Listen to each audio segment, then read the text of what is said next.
Hey everyone, welcome to the class. I'm Dr. Asachar Bear, my co-teacher here, Leah Schaefer. Hi, everyone.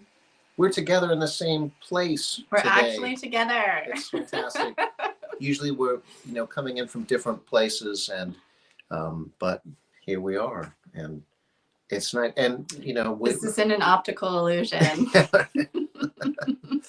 it's a real background. Our special effects budget is so low, isn't it? I mean, it's it's pathetic. Yeah, it's really, really low. Please donate to our Patreon page. Okay. This week we're talking about unity and strength. Unity is our strength. And this could honestly be the theme of almost all of our shows, right? I mean, because meditation is about cultivating this experience of unity, and all real spiritual paths, and all of the great religions and spiritual traditions all teach that same message of unity. I mean, it's quite amazing. Yeah, at least we hope that's true. I mean, maybe we should phrase that as a question, right? Like, I mean, does your belief structure have that message? Does it have that message that life is one, and that we are all one being? Yeah, and so there's a lot of different ways to look at this. If you just look at it purely from, the scientific point of view, that, I mean, I'm not a scientist, to be clear, but I really respect science, right? And so if you see the universe like as an omnipotent life force, so just like a one form of life spanned across universes, literally. That's the kind of concept that we're talking about, that like all of life is one life. And so that includes our tiny little planet in the spectrum of that, right? And our one form of species like is involved with that too. And so it comes back to this idea, or this concept, that humanity is one humanity. And I find there's a tremendous amount of messaging that tries to divide humanity. And I'm sure that that's very prevalent in your world as well. And it's not that we don't believe in diversity. We're big fans of diversity, love diversity. But it's just this idea that we're all connected, and that this one life wants to be well within itself. It wants to be healthy within itself and support sustainable and harmonic living. And so that's what we wanted to really bring to the table tonight, because we're coming into the holidays and the messaging of division is even stronger than usual. And I feel like it's a mythology that's really trying to mess with us as a common people, especially. Yeah. We have to look at ourselves as being kind of young in our consciousness of ourselves as like a single global species. I mean, like that's sort of new for us historically. Just, we come out of a long history of tribal affiliation and small group affiliation, and then it's like one group versus another group, right? I mean, like that's a lot of our experience. And for us to embrace a kind of global consciousness and a global humanity. But I mean, this is like what we need, right? Because all of our problems, all of our really pressing problems, I mean, things like climate change, for example, these are global problems. They're not going to be solved by one group, right? I mean, they're going to be solved by all of us or not at all. And that's the challenge for us as a human species. And, I think maybe we can contribute to that in some way by broadening our own consciousness and trying to embrace all of these differences and contradictions within ourselves, right? Because we all have the fear of the other. We all compare ourselves to others. We all have envy and jealousy and greed and all of these things, right? That get in the way of like really uniting. Yeah, and there's always opposites inside of ourselves. So like there's one of my favorite fables is about the two wolves. And there's these two wolves that live inside of us. And I believe it's a Native American story where there's these two wolves living inside of us. And this grandmother is telling this to her grandson, and she says one wolf represents everything that is ugly and wicked and cruel, and the other wolf represents everything that is kind, loving, and proliferates life and creates life, right? And she says they're always fighting each other. These two wolves are just always fighting each other. And they live inside of you, they live within. And she asks her grandson, which one's going to win? And he's like, I don't know. And she says, it's the one that you feed. So, this is what is the reality within us. We are creating our own inner world all the time. And our own inner world wants to almost rip itself apart as well. And so it's like this idea that we can feed the things that create kindness, love, and sustainability, harmony within our own self to begin with. And then we can do that with people in our lives. Our immediate family, who we're going to be seeing really soon, is going to push our buttons, right? And then it can extend further and further. Hopefully that's the idea, and that is true. We do learn from each other. Observational learning is fundamental to us. So yeah, I mean, I think we have this idea that we start to create unity kind of within our own family. I think it's like we start wherever we can. Wherever you can. Wherever you're seeming to gain some traction. Because sometimes your own family is actually the most challenging place to create exactly that. What I'm saying. You know what I mean? Exactly what I mean. So maybe you start with your family, maybe not. I don't know. You know, but you work where you can. To create that peace and harmony and understanding, and where everyone can flourish, where no one is forced into a box that doesn't fit them. Because we're all in a process of growth. We're all in a process of discovery, right? I mean, we have to unfold towards our infinite potential. I mean, that seems to be life's imperative, right? Like, we do not feel good when we're not progressing in some way. We feels pretty bad. So what are the things that hold that back? And a lot of it is within ourselves, and some of it is the structures we've created, right? And a lot of that, honestly, a lot of that needs to change if we're going to have a future. We can't go on depriving like a significant number of humanity of the basics. So there's outer changes that are needed, there's inner changes that are needed, but we have the most leverage. Like, when it comes to doing meditation, inner work, we have the most leverage when we go within ourselves, right? That's the one person that we really have the most influence over.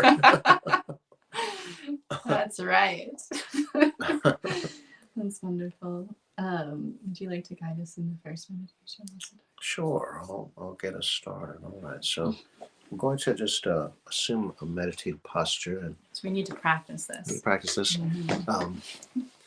So we're sitting here in chairs, and we want to have a good upright posture for meditation, and it's good if your knees are a little bit lower than your hips, and you want your posture to be upright but not stiff.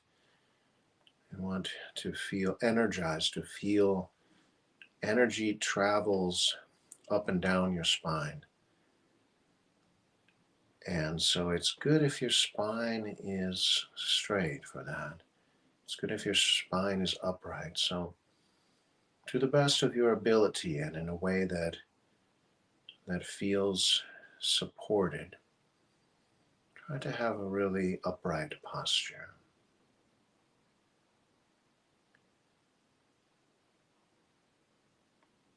So this kind of meditation is heart rhythm meditation. It's a method of meditation that comes out of Sufism, the Sufism of Hazrat Inayat Khan, who very much taught the message of unity and that all beings are part of one great being, and that all religions taught this truth.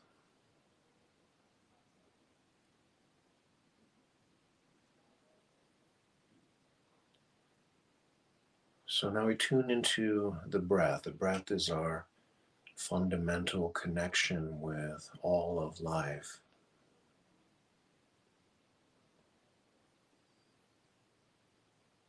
And the Sufis teach that breath is life, breath is energy.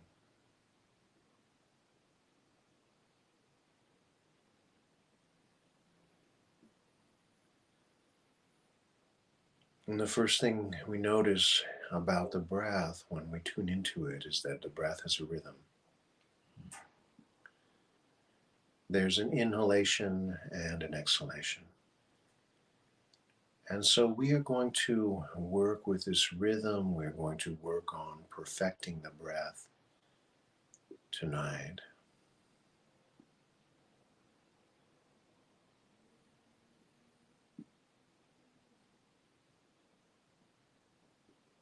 Now, we often find that the breath is very high and is in the chest. And so we want to really work on expanding the belly, allowing the belly to get really big and full as you breathe in. So breathe in and just relax your belly and let it blow up like a big balloon. And then as you breathe out, just gently contract the abdominal muscles. And you can even take your hand and just place it on your belly and feel yourself breathing. Just remind yourself to bring the breath down deep in the belly.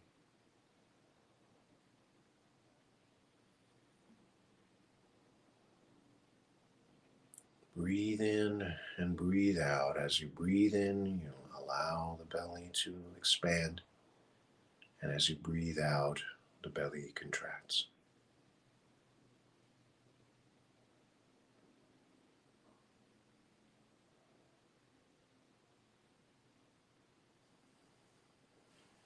And we're going to do several different techniques and we're going to add to them. So we'd like to now add making the breath slow. Deep breathing allows you to relax, to come into your body, to bring the breath down low, to feel that energy that is the breath going down deep within you. Now, to slow down the breathing means you extend the breathing on the exhalation. Breathe out more than you would normally. And then breathe in more than you would normally. So your breath takes longer. Your breath is slower. And when you slow down your breath, you have time to really experience each breath, to really appreciate each breath, to understand and feel more deeply that flow of life that is within you every time you take a breath.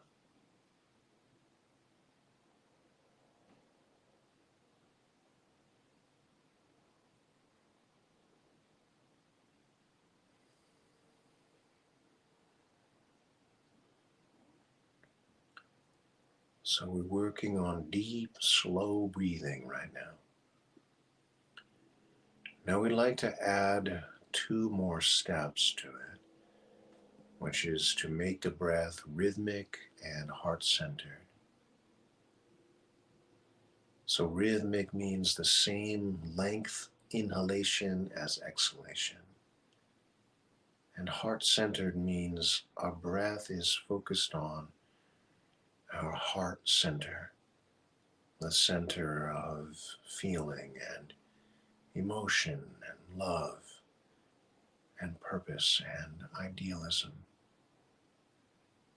A place where you hold your highest ideal for yourself, for what life could be.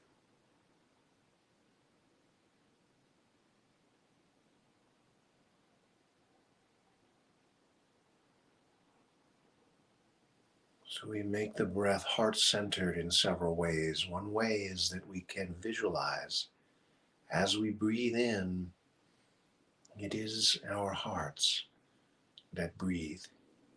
It is our hearts that take in that energy, that inspiration, that life force, that chi, that endless replenishing vitality. And then as we exhale, that is your heart radiating that energy out into the world with your unique energetic signature, your unique blend of qualities. We are driven to express ourselves, to give our gifts to the world, to create something, to speak something, to bring something into being, maybe something that only we can see.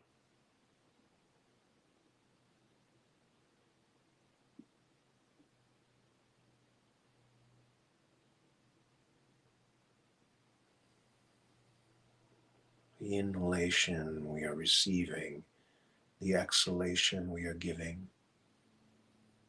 And we want this giving and receiving of energy to be very balanced. If we give too much, we get burned out. If we receive too much relative to what we give, then we get frustrated. We're not, we're driven to express, we're driven to create. If we don't have an outlet for that, it's very frustrating. We want our breath to be balanced. We want our energy to be balanced.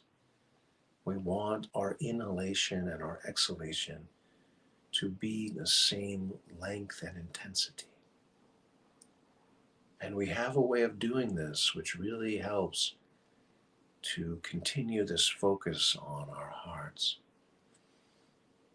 And that is to tune into the heartbeat, to feel your heart beating as well as you can, and to count those beats and make that the same number on the inhalation as it is on the exhalation.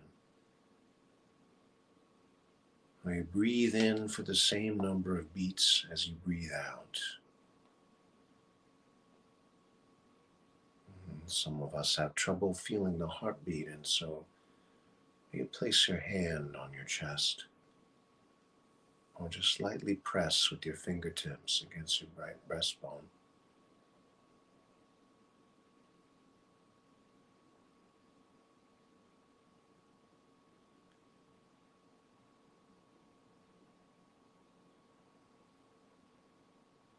If you're just starting out, perhaps you try 4 beats in, 4 beats out.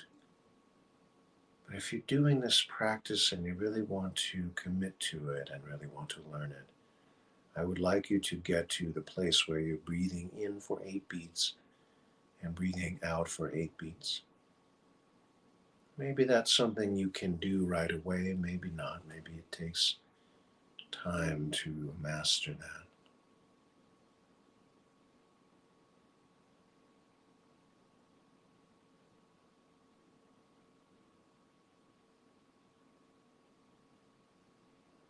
I know I'm asking a lot from you with all of these techniques.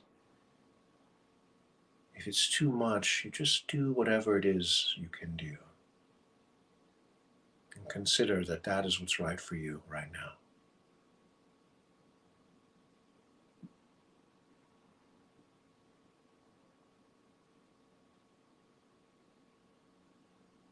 Maybe you listen to my instructions, or maybe you just listen to the sound of my voice. And whatever it is, that is what's right for you.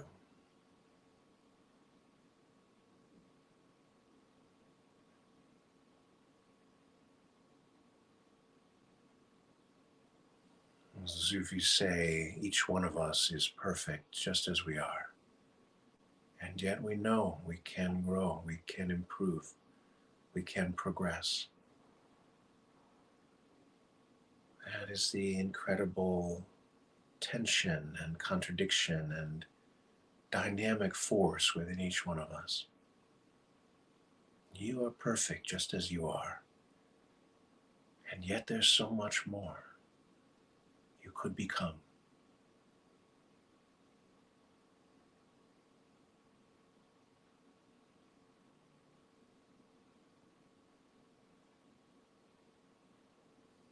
And the last step is to make the breath full.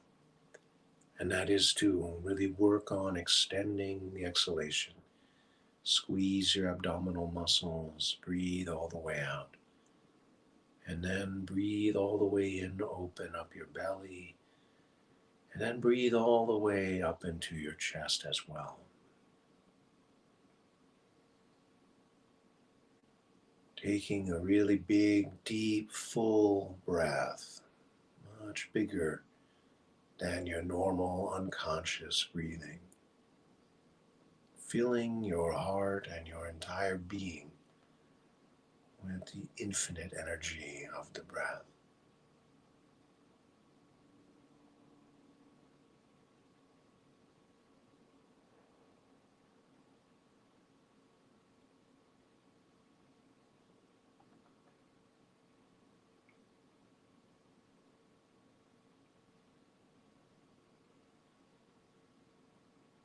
Follow the energy of the breath, and it takes you to the state of unity, where you are one with all things and all beings.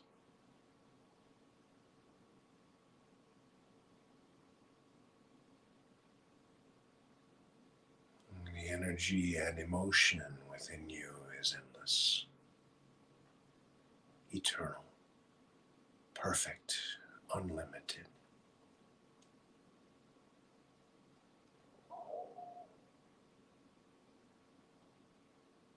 Now, this is the truth of your spirit.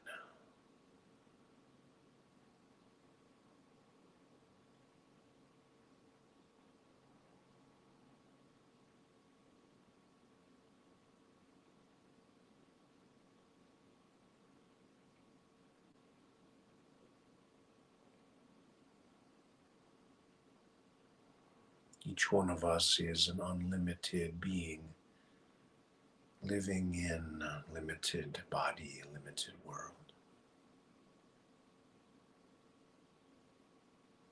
And we connect the endless realm of spirit with this limited world that we're in.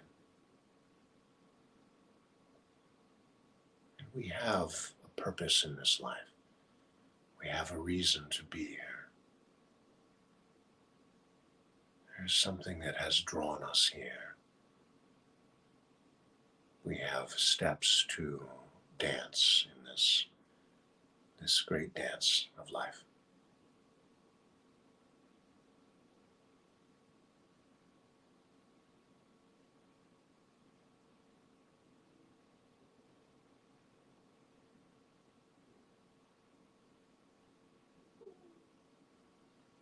So as you breathe in, take in the energy from all around, from all that exists, from all beings. And as you breathe out, radiate your energy, connecting, expressing, harmonizing, unifying.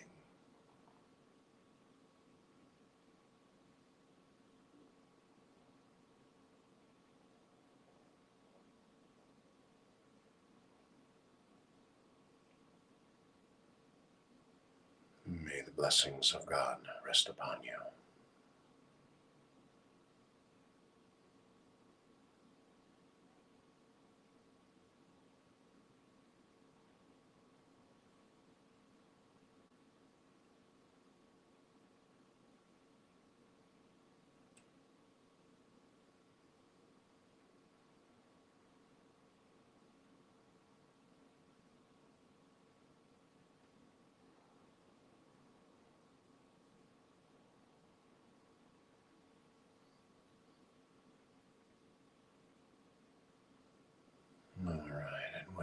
ready, then we'll end our meditation here and open your eyes and move around a bit.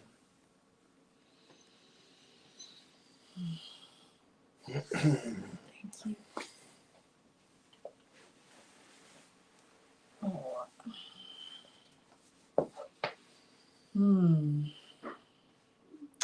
It's much nicer meditating in person. It is nice, isn't it?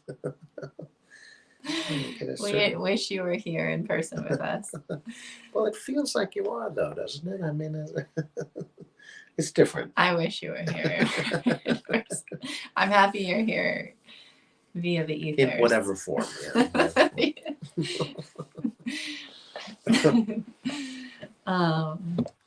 yeah. I really enjoyed that meditation. It was interesting that when you said,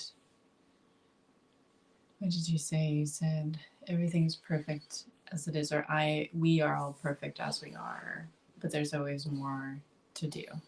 Yeah. And I identify so much more with the there's more to do part than the like everything's perfect as it is. Me too. Oh my God.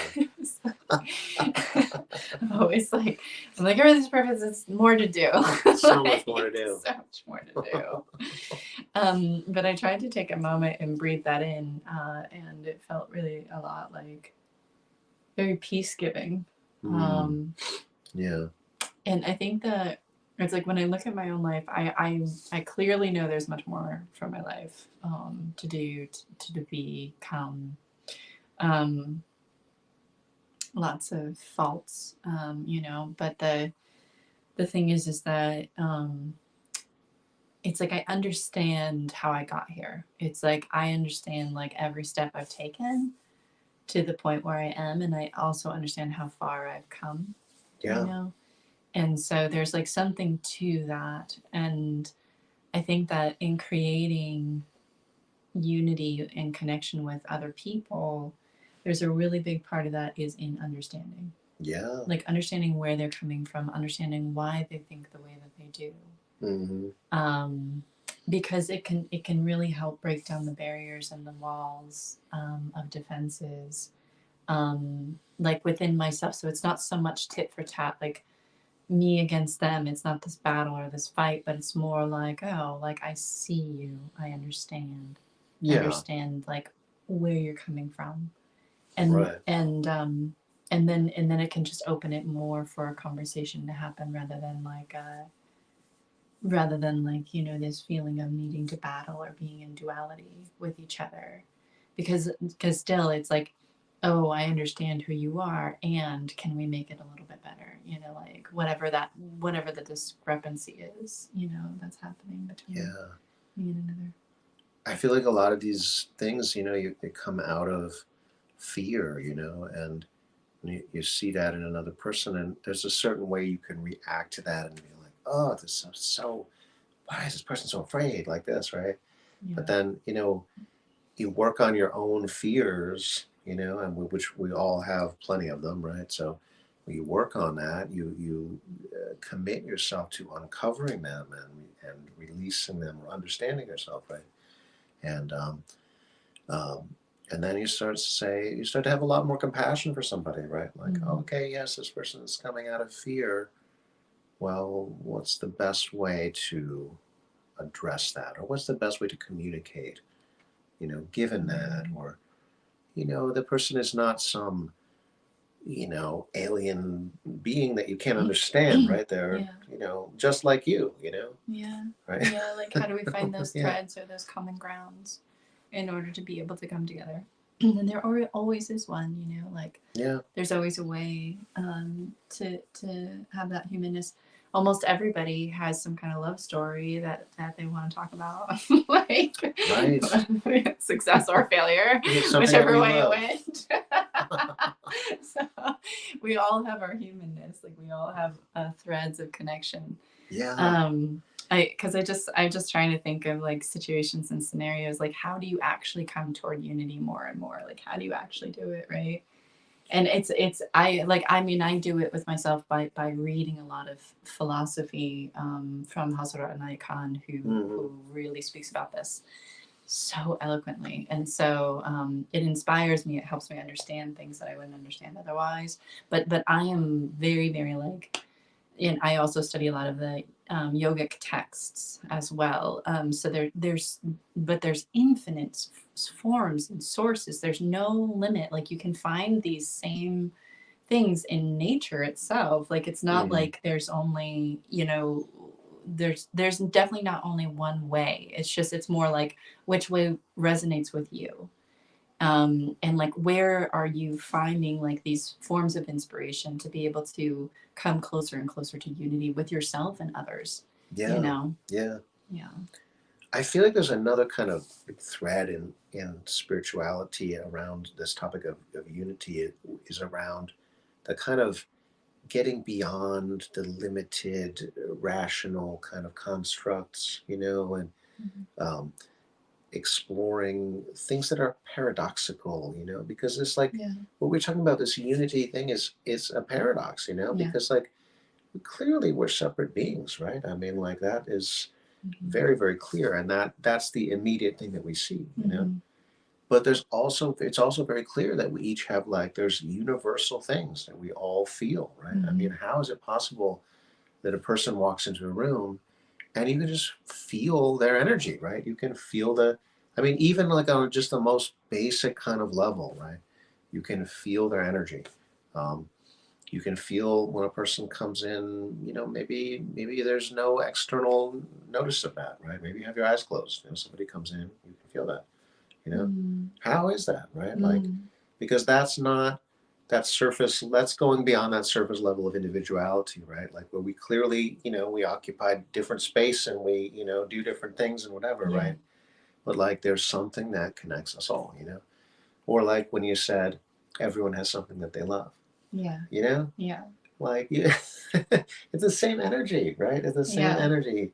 We might love different things, or we might love different people, or whatever, right? A lot of people love Taylor Swift. That's very clear. Sorry. And sometimes other people's loves can be hard to understand, right? Right. But then when you like ask them about it, whatever, if you like start to explore it, like, what do you, because if you're not a Taylor Swift fan, right? Like, let's say. Yeah, but I'm just joking, but it's just, anyway. But still, like anything like that, right? Because I was thinking about that too.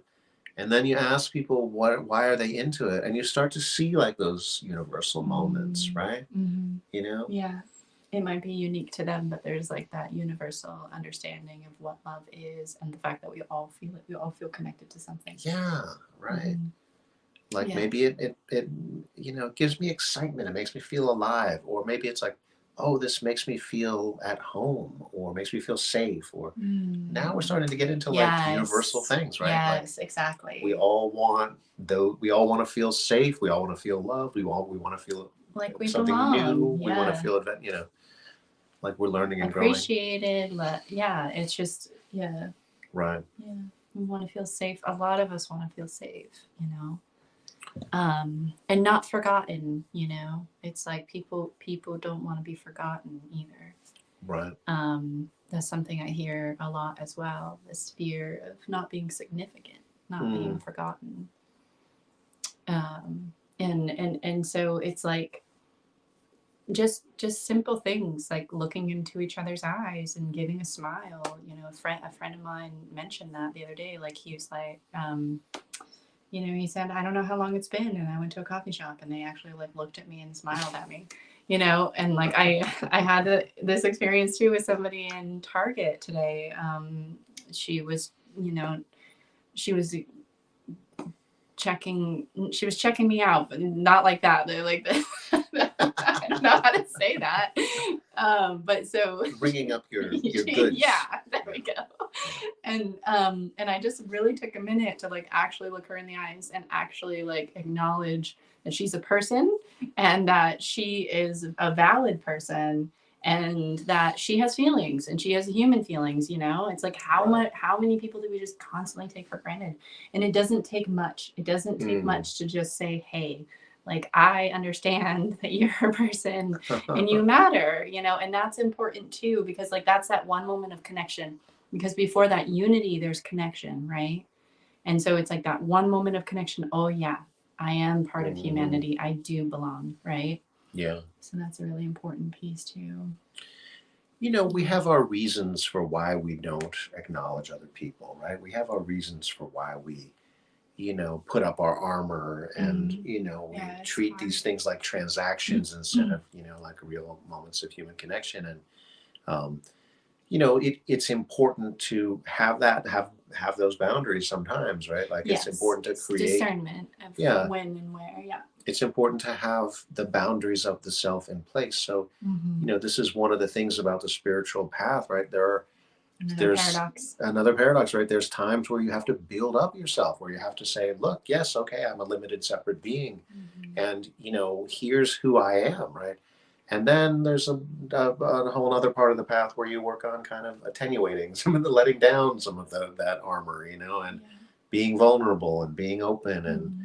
attenuating the self. And Yeah. so, we this is why like spiritual work is so important Mm-hmm. to customize to the individual, right? Like we Yeah. we, we couldn't say it's a one size fits all type of No, thing. and it's living. It's just like our breath. Every single breath is also a paradox. Inhale, exhale, expansion, contraction. Right. So like every single moment of our life is a paradox, and like Yeah. the subjective, objective. So it's constant and it's alive. So at like any given moment, that's why it's like no one rule will ever be the dogmatic rule that finally we all can all abide by it, because it just doesn't work that way, because everything is alive, right? And so Yeah. you have to be able to discern in the moment like which one it is. And every single religious symbol that I know about is a paradox. It is two symbols that are on top of each other, including the cross, right? Two opposite symbols on top of each other. Right. Okay, and then like if you just think about it, like the yin and the yang, the Star of David, right? Like they're all two opposites on top of each other, interlaced on top of each other. Mm-hmm. And that's because existence cannot exist without opposites. Existence itself is a paradox, and the human experience is a paradox because we are having a subjective experience in an objective world. But it's also very much we are the finite, but the infinite is within. The infinite is also a part of who we are. Yeah. And that's what we're trying to reach in our meditations so that we can go beyond our limitations, so that we can go beyond. Sometimes we need to have the limitations. We need them have the limitations because we need to be able to put the art onto something, right? It's like it needs that medium. But at the same time, that's not it. Like that's not the end ever. And so it's this idea of continually striving toward unity, toward bringing us deeper into our connections with the infinite within and the infinite with connection with all. Yeah, absolutely. I mean, our limited self only really makes sense in the context of the infinite.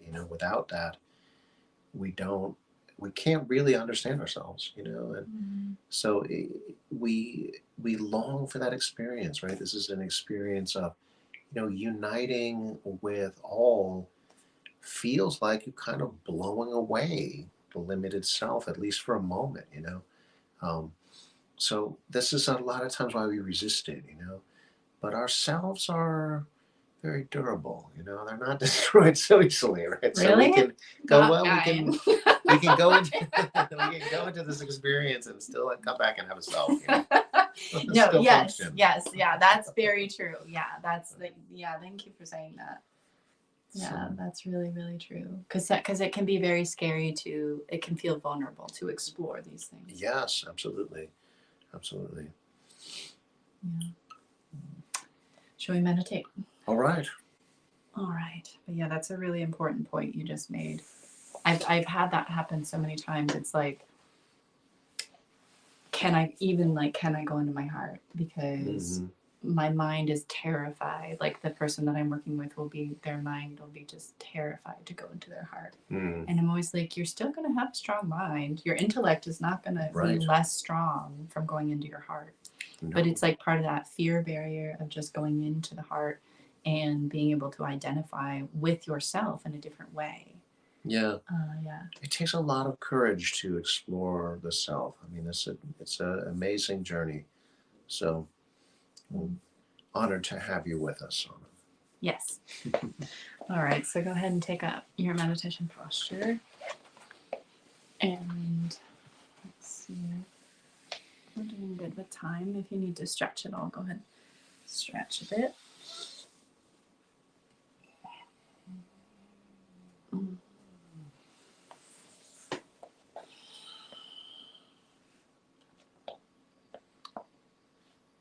So whoever you are, wherever you're coming from, know that you're welcome here now.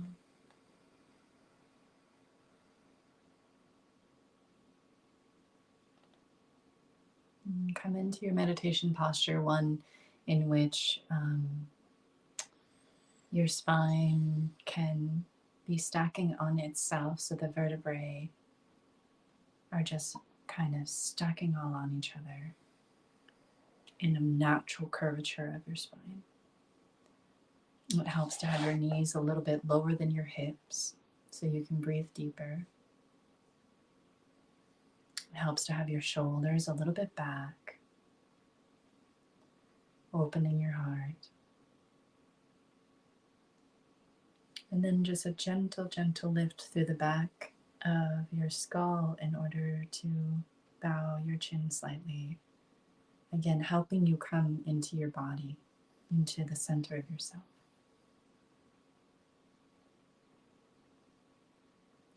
Starting to deepen your breath.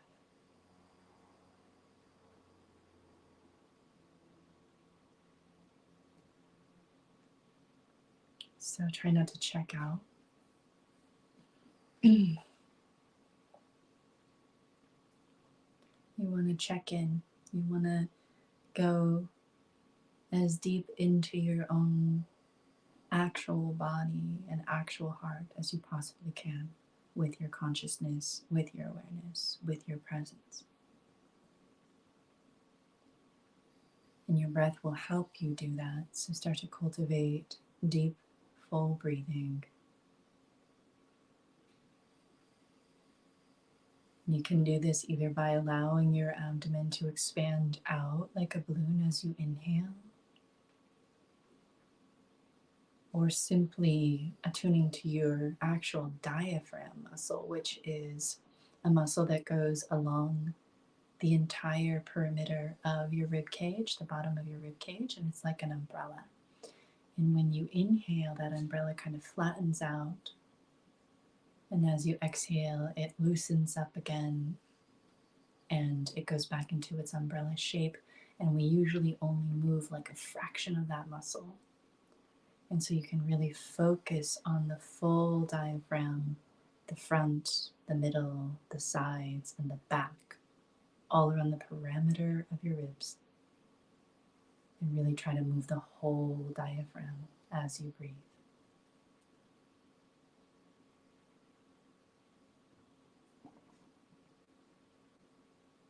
Again, I like to think of my breath going all the way to the base of my spine, and I'm trying to breathe low and slow.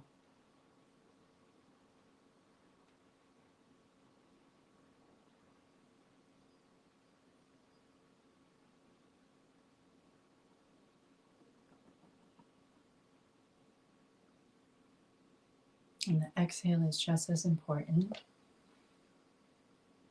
Really allowing most of your breath to exhale by itself, but then using the strength of your core, the strength of your abdomen to pull your abdomen in toward your spine and get all the stagnation out. So all that you would normally forget about, all that you would normally hold inside stagnantly, you really push that breath out. And in fact, think of it as that last drop of effort that's needed the most toward you becoming the fullest, truest iteration of yourself.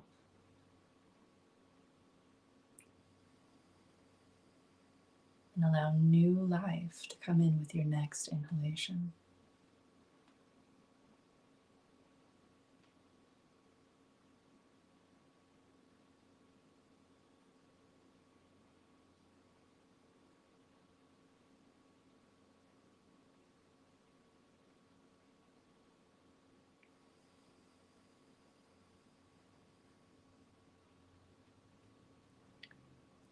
Go ahead and start to see, can you feel, can you find your heart? And really look tonight.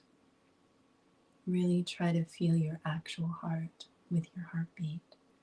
And take some time with this. So you're still going to breathe full deep breath, but take some time and really see, can you actually feel your physical heart?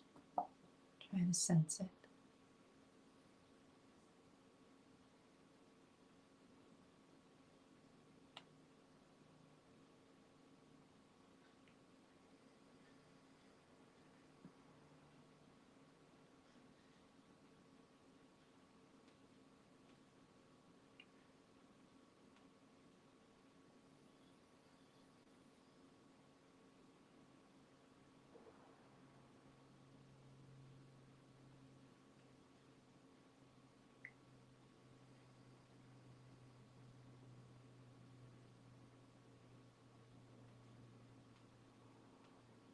Now, once you catch that moment of really feeling your heart, sensing your heart, even if it's more on an emotional or energetic level, we're going to go quite in depth with the physical heartbeat tonight. But at first, if it's only emotional or only physical, hold on to that thread that you've caught. And imagine as if when you're breathing, deep, full breath, low and slow, that as you're breathing, that your heart is breathing. So still breathe, but imagine that your heart, the energetic field of your heart, is expanding and contracting. And breathe like this for a moment.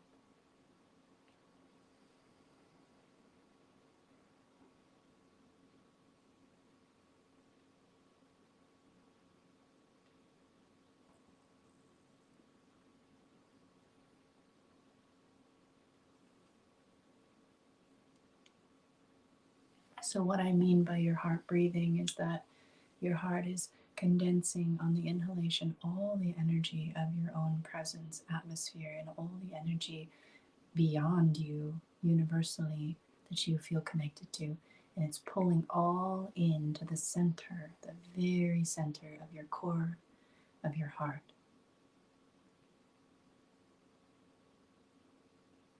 And then as you exhale, your heart's energy field is expanding out in all directions around you.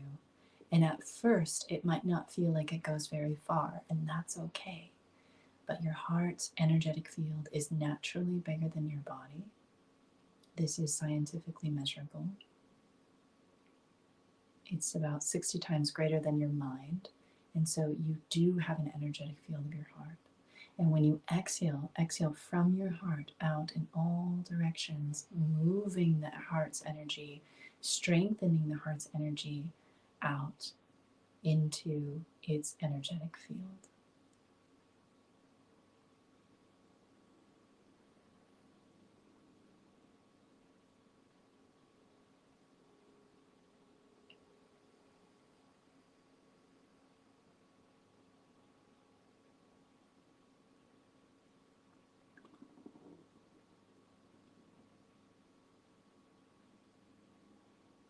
And the more you breathe, the more breath you have, the more energy will move. So stay with it. And stay with it with love. Like your meditation right now could have an effect on what you love. Stay with it that intently.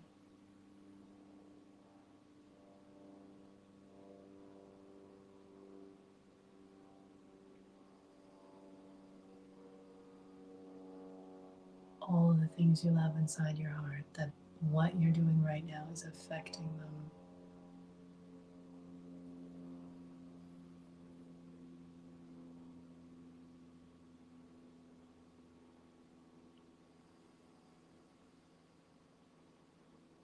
And try to feel your heart breathe.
Good. And keep breathing with your heart this way. So allowing your heart to breathe with your breath. Keep doing this exercise, but see if you can drop the sense of I-ness, that sense of I that is almost always typically in our head, in our mind. See if you can drop that sense of I into your heart.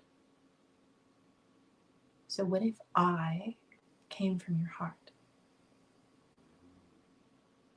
What if your heart was the center of your identity, the I that you feel?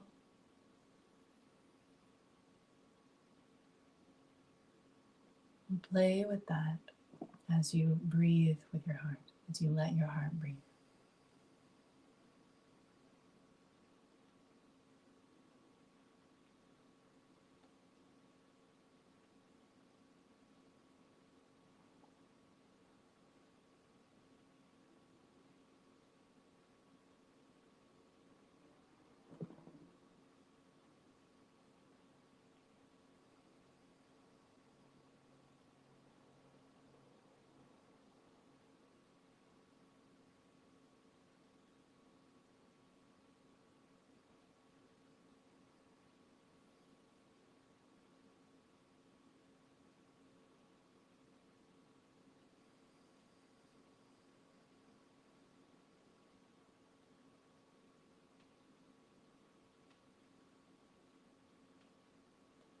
Okay, and now you can stay with that and just continue to focus that way, but I'm going to add one more thing, and that is to add now a sense of a word that means unity to you.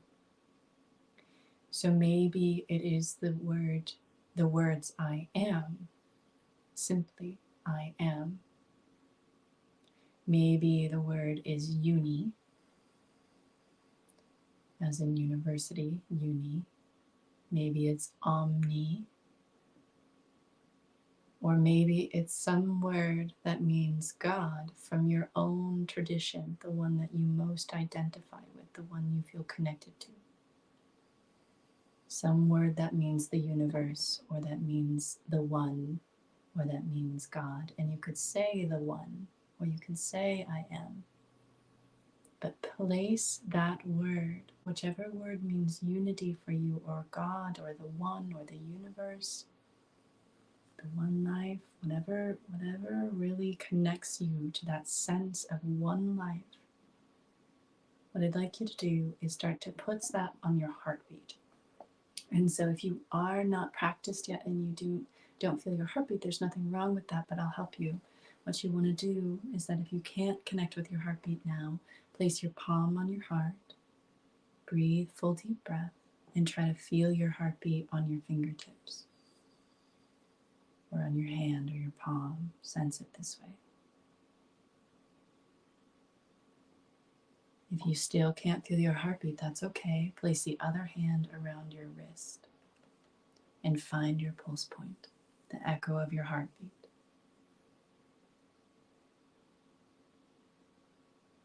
And then once you have it, once you have your pulse or your heartbeat, start to do your deep full breath, and on every single heartbeat, place the word you've chosen or the phrase you've chosen that represents to you that life is one life. And put it right on your heartbeat as if your heart was saying this again and again and again and again, right in the center of yourself. And you are energizing it by breathing it in and out of your heart.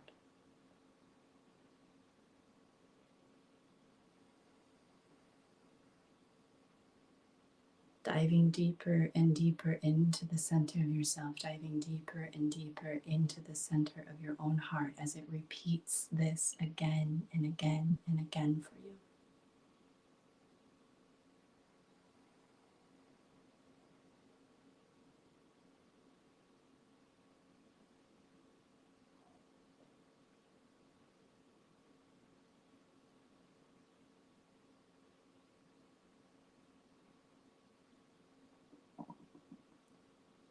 Continuing to breathe deep, full breath, feeling that duality in your breath itself, but harmonizing that, balancing it perfectly.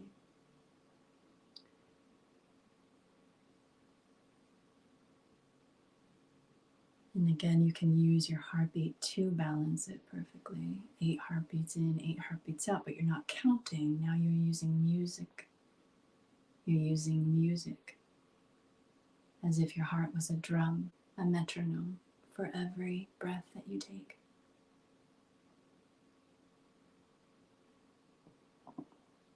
And your heart is saying again and again and again this remembrance of the one life to you, this remembrance of the one life in the very center of you.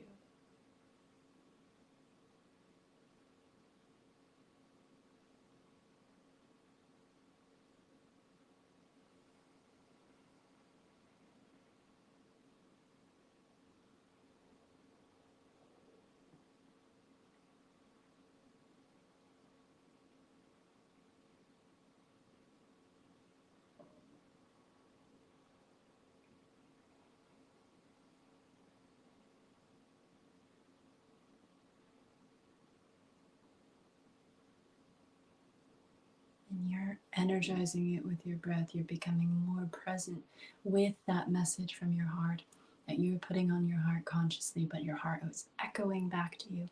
And you're showing up with every single breath. You're giving it more life, more energy.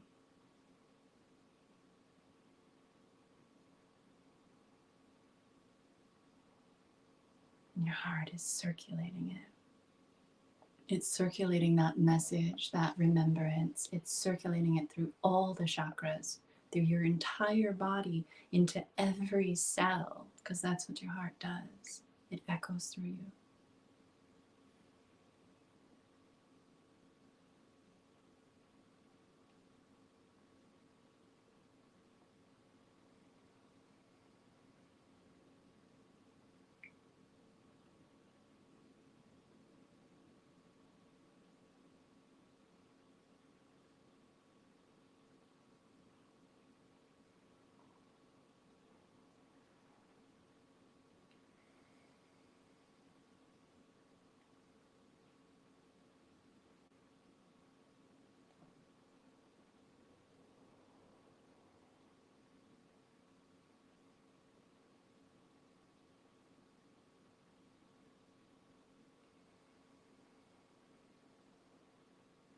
And then just relax and notice the effect that this has had on you.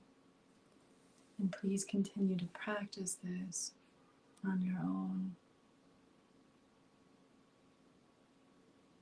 But feel it.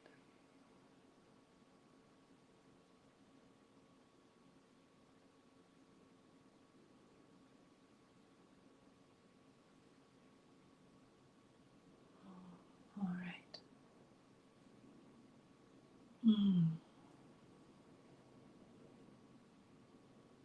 When you're ready, moving your body and open your eyes. Nice. Looks like we have some comments here from our friends. Zelzurk said in person. Indeed we are. Moving beyond the visible spectrum. Sounds good. Thank you. Good to see doing you. that. And from our friend Akbar Kadus, seeing you both in the same room makes me dizzy. Well, I hope in a good way. Hold on to something. Danger of falling over. I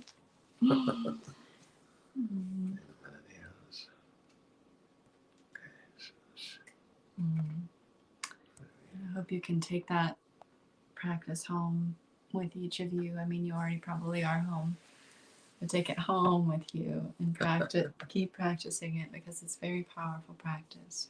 Well, may you all continue on your path to unity.